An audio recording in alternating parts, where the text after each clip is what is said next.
Papalitan na daw sa Lunes si Senate President Cayetano. Yan yung bulong-bulungan. Pero ang karapat-dapat na ipalit daw sa kanya si Kiko Pangilinan.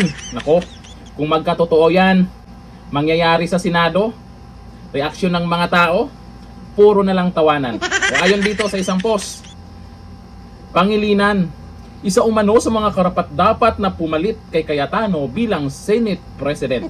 Ayon daw sa mga netizens. Sino kayong mga netizens yan? Alam na, yung mga pink ina.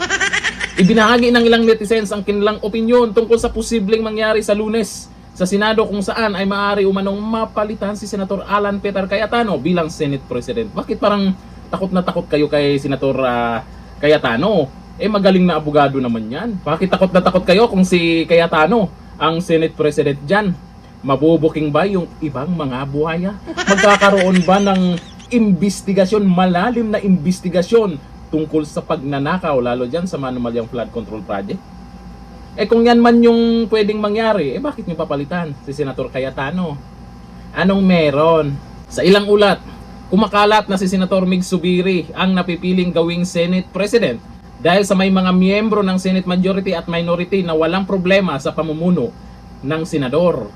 May problema ba kay Senator Cayetano?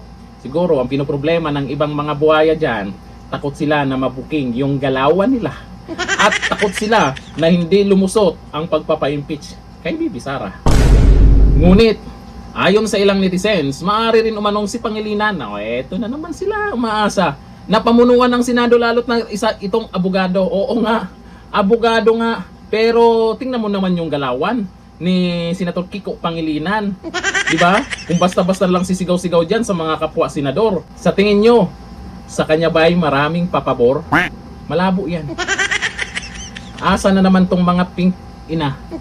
Sa ngayon, ay wala pang komento si Pangilinan kung handa ba siyang pamunuan ang Senado. Naku, pinapaasa nyo naman. Huwag mong paasahin. Kasi malabo yan na maraming bumoto sa kanya na magiging Senate President. Pwede si Zubiri, pwede talaga. At wala namang problema tayong nakikita dito kay Senator Cayetano.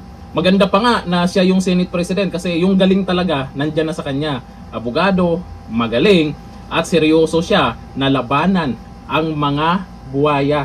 Noon pa, ayaw na ayaw ni Cayetano yung mga magnanakaw. Noon pa, bakit? Dahil ba si Cayetano ay hindi kaya inaayawan ng iba dyan? O ayon dito sa nagkomento. Sabi ni Cassie Luis, si Cayetano lang ang pinaka-deserve na Senate President position dahil matapang, matalino at direct to the point. Magaling na abogado. Naku, pabor ako dito sa sinasabi niya. Sabi ni Onbot Bilardo, ayaw ko sana tumawa kaso hindi ko mapigilan. Opo, nakakatawa po pag si Senator Kiko Pangilinan yung gawin yung Senate President dyan. Sabi ni Marilyn Almaden Hermias, naku, delikado. Huwag naman sana po. Sabi ni Rodolfo Javier, pwede basta may isang malitang saging. Teka, ba't saging? Sabi ni Gamal Soliman, baka dahon ng saging gawing almusal dyan sa Senado. Malay natin, di ba?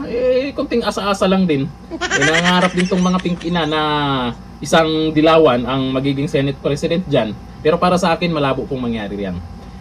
Posible talaga itong si Zubiri na pwede nilang ipantapat dahil nag-abstain to si Zubiri nung nakaraang botohan.